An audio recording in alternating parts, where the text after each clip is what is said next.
All right, good evening and welcome to At the Inn, a podcast where three lifelong friends get together and talk movies, music, comics, sports entertainment, and whatever else we feel like talking about. So pull up a chair and warm up by the fire and enjoy At the Inn. Matt, where are we camping out tonight? Well, Mike, I think tonight we're going to be camping out at the inn of getting to know what this is all about. Um, so I think I'll start off because I'm already talking. I'm Matt. I've been a lifelong geek. God knows I got enough bruises in high school for it. Uh, Big on Star Wars. I know more about wrestling and comic books than most people alive should know that are actually married. And I am. Uh, my name is Sebastian. I've been a lifelong friend with Mike and Matt, and I'm a super nerd and super geek. I pretty much play my geekdom comes in the form of fantasy, video games, books, movies, obviously Star Wars, obviously Marvel, obviously anything fantasy oriented. So yeah, and we're gonna talk about things. Mike. Yeah, I'm just as big a geek as these two doorknobs that I'm talking to. I love me some Star Wars, and I'm more of a music guy than I am sort of fantasy and all that nerdy stuff. But I still love all my Star Wars and nerdy and Lord of the Rings and all that stuff. So yeah, so I'm looking forward to having some chats and seeing what we can bang out of this. It's gonna be fun. I also forgot to say I'm really big into music. Can't believe I forgot that, but that's okay. It's okay. Hey, I had a question that came up today in normal conversation at my work, which I will pose to you guys. Kind of put you on the spot here, but we'll see what you guys think. I already have my answer. What is a movie that you guys have seen that has legitimately terrified you? When you Fantastic watched it, too. when you watched it, you were like, "Oh my god, I don't know if I could like drive home tonight or walk home tonight." Phantasm No, 2? it was Phantasm 2. Buddy and I watched that on Super Channel. So we're going back to probably the 6th or 7th grade. Okay. It was a regular hangout on Friday or Saturday night. Go crash at his house, play the video games, watch whatever was on Super Channel. And his mom and stepdad were constantly headed out to the bars. We had the run of the place. We sat down one night, watched Phantasm 2. I did not sleep. Fucked me up for a couple of days. Would you nice. still be scared watching it now? I don't know. It's an old I movie. I want to say no, but I've never considered rewatching it. I'm not a big horror guy. Like Yeah. I'm a big movie guy. As you guys both know, I spent a lot of years working in a projection booth for a massive multiplex Sure. out here in Langley. So I got to Yes, see you a did. lot of movies.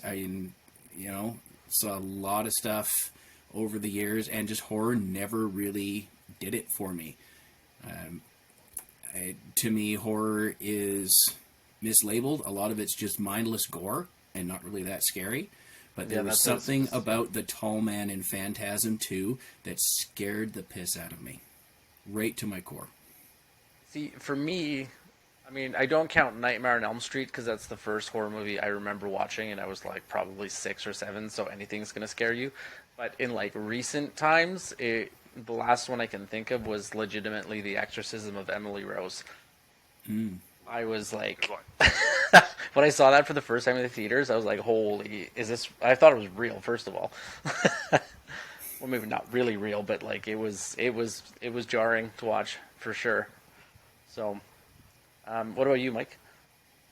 Well, I was gonna go down the Elm Street route, but I guess I can't now You because you just could. poo-pooed that.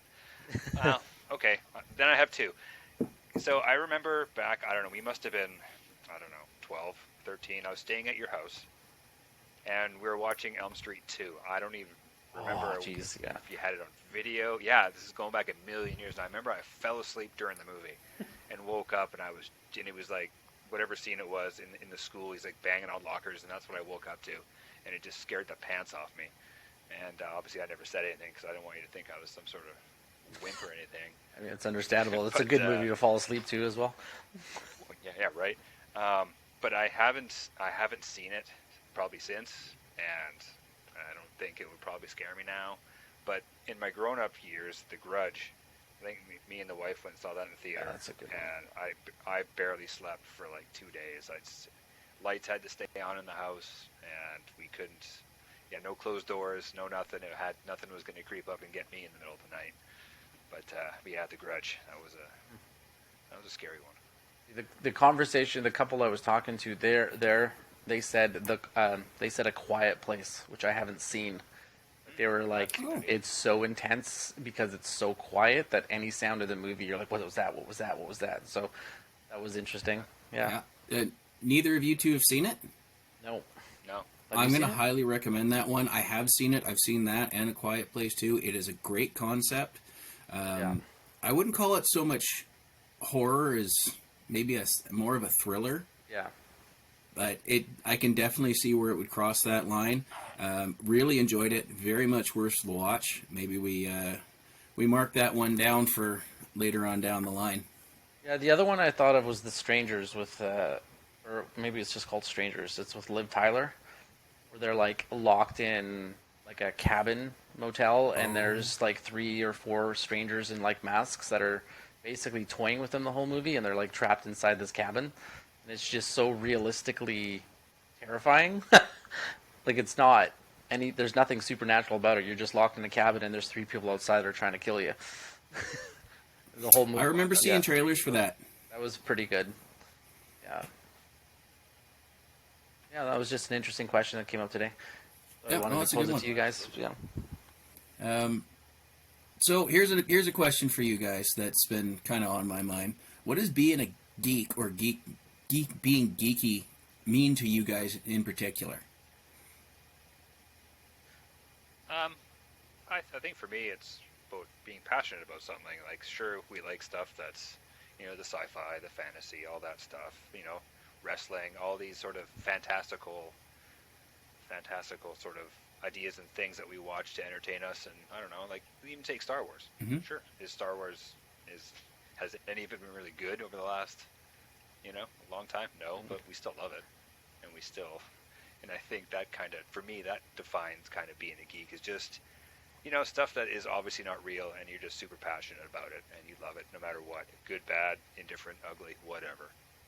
That's sort of where I'm at. Yeah, I guess like being a geek is geeking out about something. I mean, you can be a gym geek, you can be a sports geek, and it's just spending so much time in it that you basically almost get consumed in a good way in whatever thing you're geeking out about, right? There's tattoo geeks, there's, art geeks. It's just, and people look upon you strangely when you're younger, and then they realize that they themselves are a geek as well. I actually believe Yeah, and everyone on the planet is a super geek about something, right? So, Absolutely. Yeah, and that's you guys could not have nailed my thoughts on the head any harder with that one. Like we used to, you look back at, we used to call them jocks, but very easily be sports geeks, especially if they don't play. You see it in TV and movies all the time. We all know people somebody that can rattle off the baseball stats, like the obscure stats. We got a good buddy that is very into classic cars, owns a few, and very much a car geek. Yeah. I think as long as it's a niche that you have a vast array of knowledge on, you're a geek for something. And I think Seb nailed it with everybody's a geek somewhere. Absolutely. I agree. Well, we'll have a lot of car geeks at the pub next week. Little Oh, car that's show, right. the Poco car show. Oh, nice.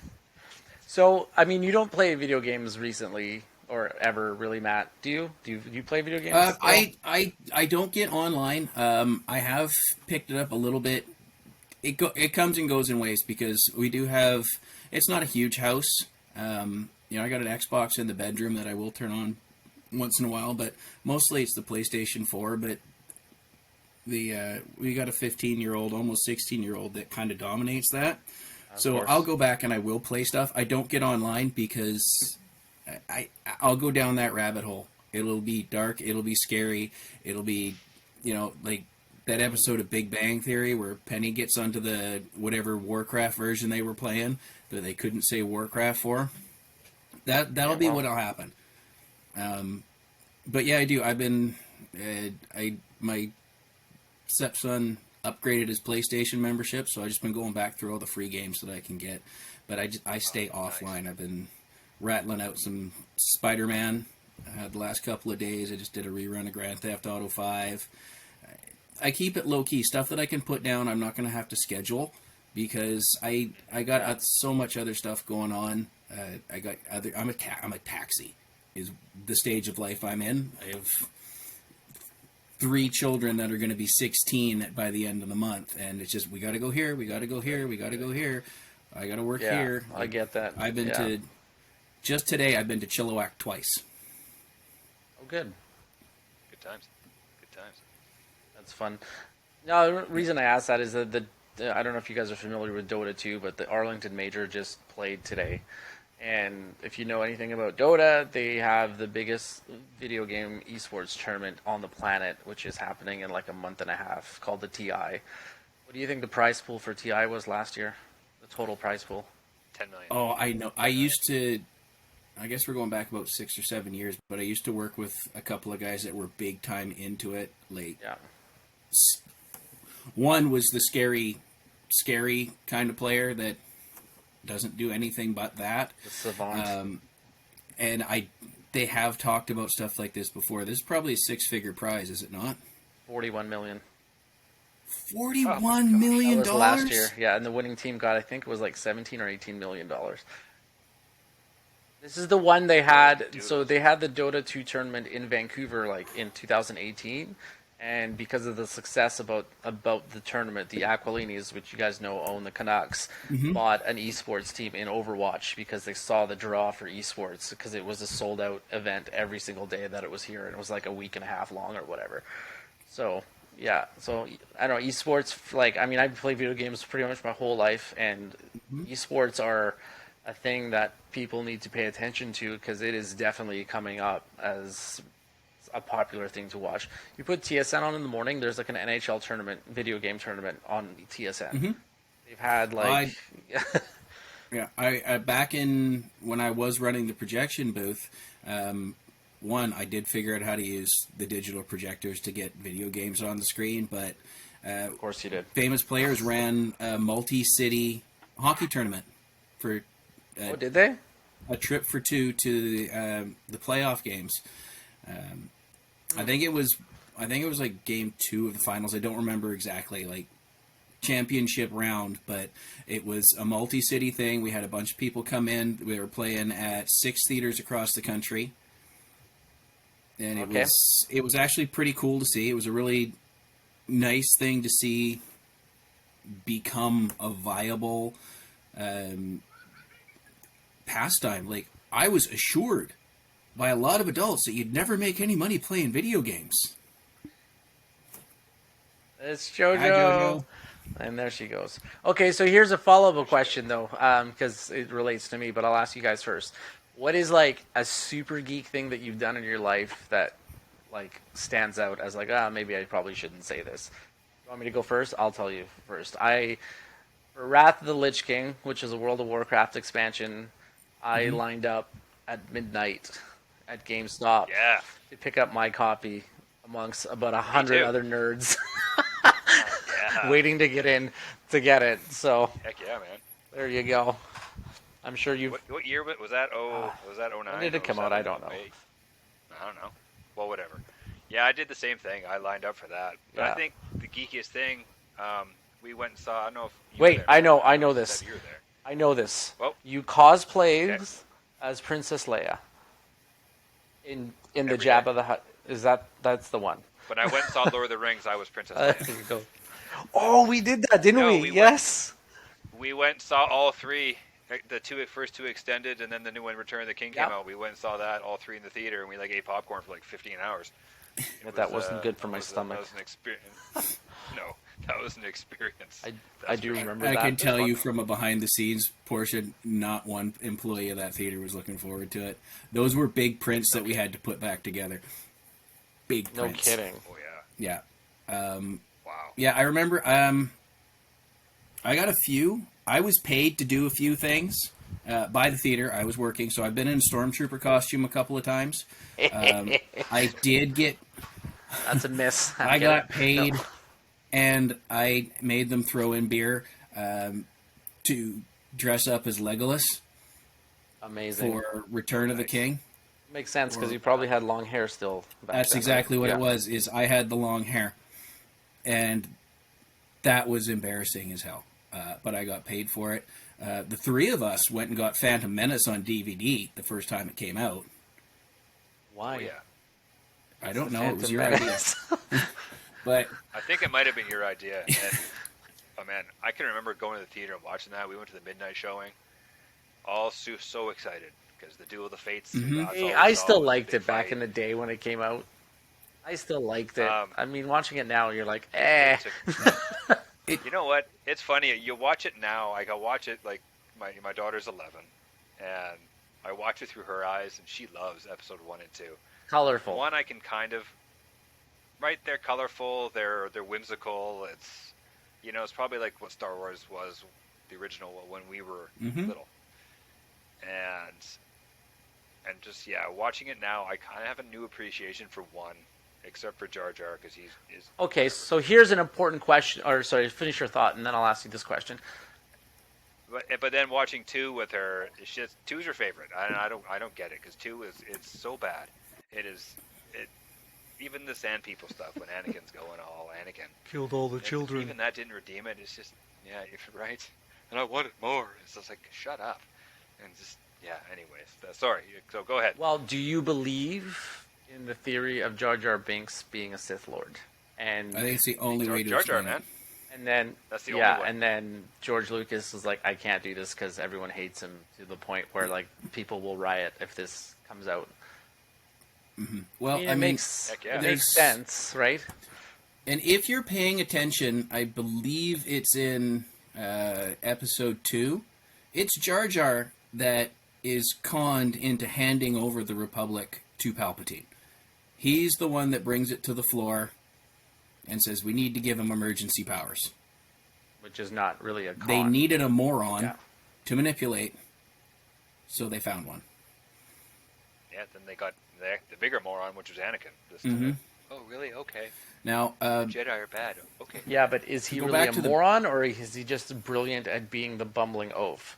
Like, because George Lucas likes to echo, or he's claimed that he likes to echo a lot of things, and so with my videos that I've watched, so to speak, Jar Jar is the Yoda character, but he's the dark side version of the Yoda character.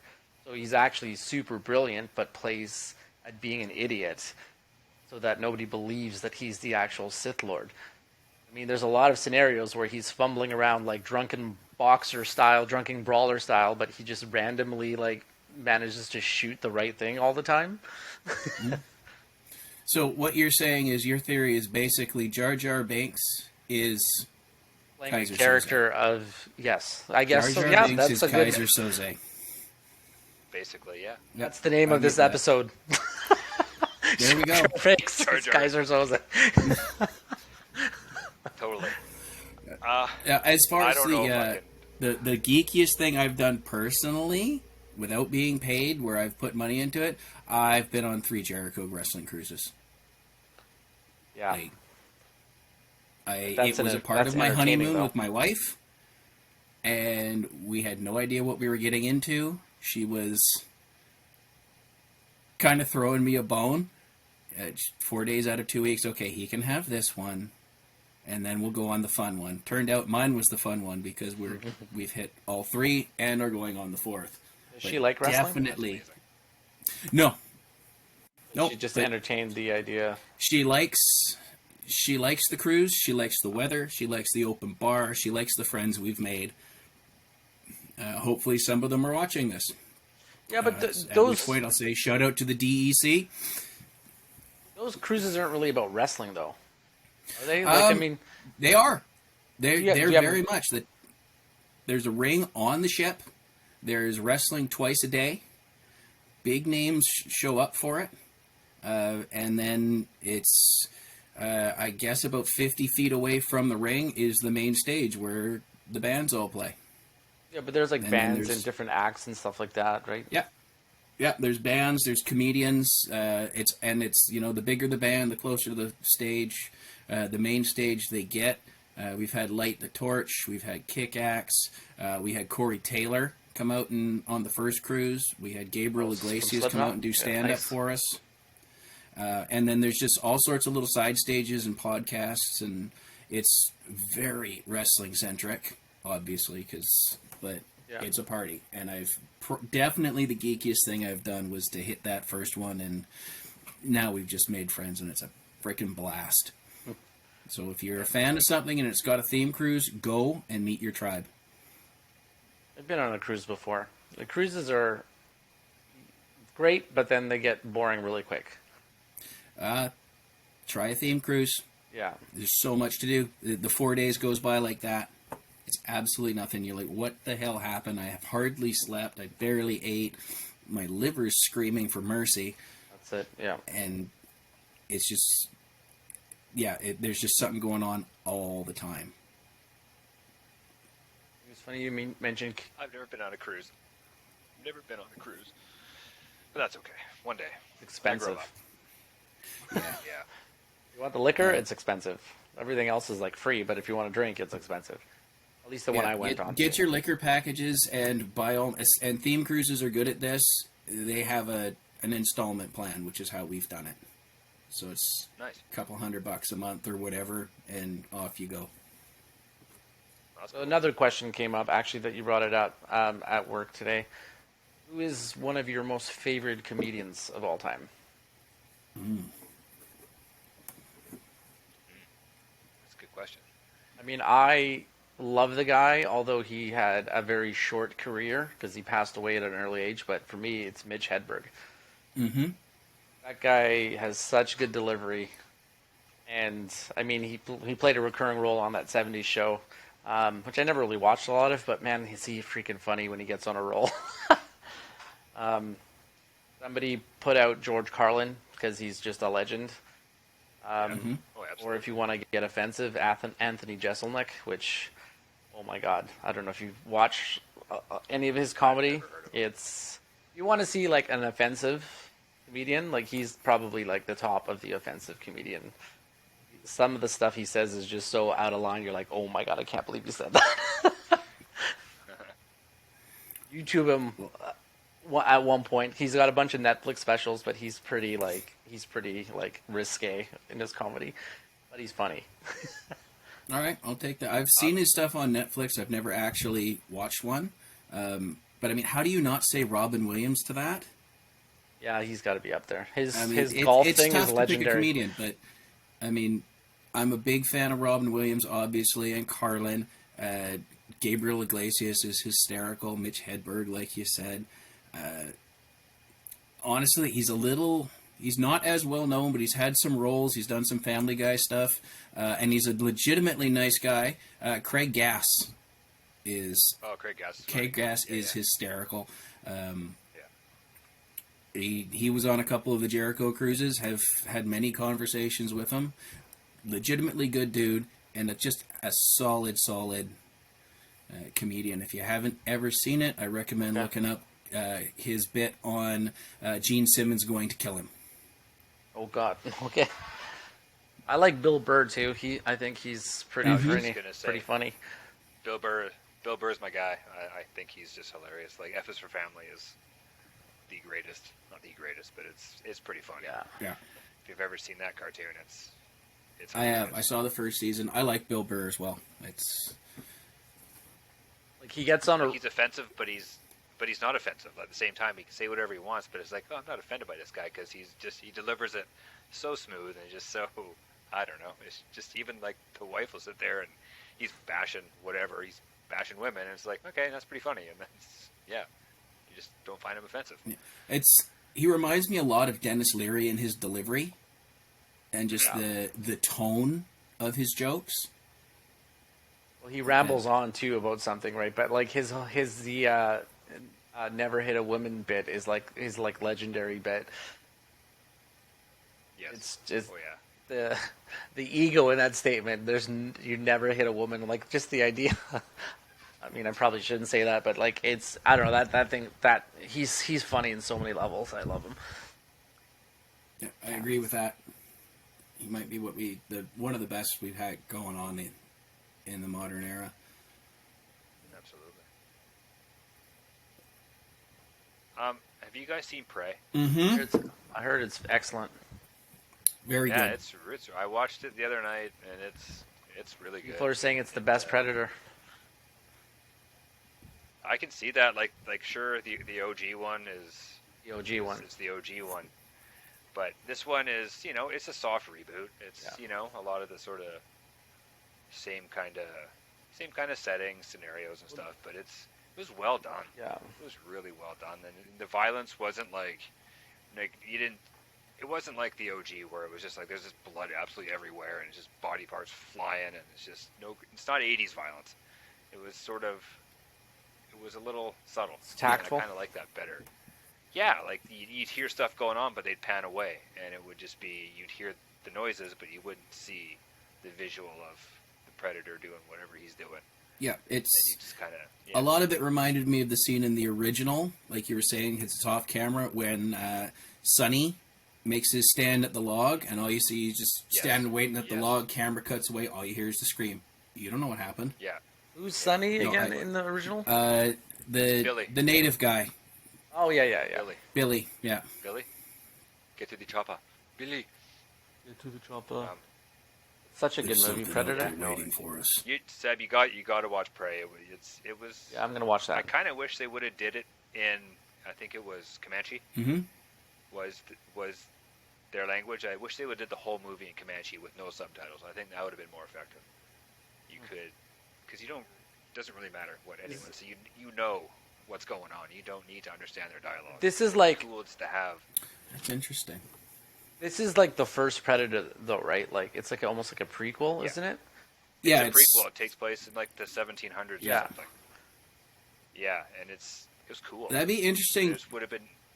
to see what dialogue tracks they have on the D Plus to switch it to and watch it like that. You can watch it in Comanche, but I think you have to turn subtitles or closed captioning on as well. So that might get a little annoying. Interesting. It'd just be nice to have nothing, just a language. All I want is language difference, and that's it.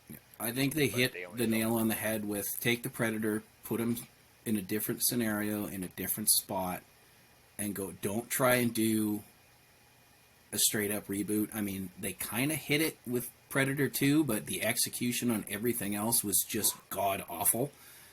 It was Well, it was painful. Predator 2 is bad. Is it more because it's Danny Glover? No, I think it was a Danny failure Glover and across Gary the board. Busey.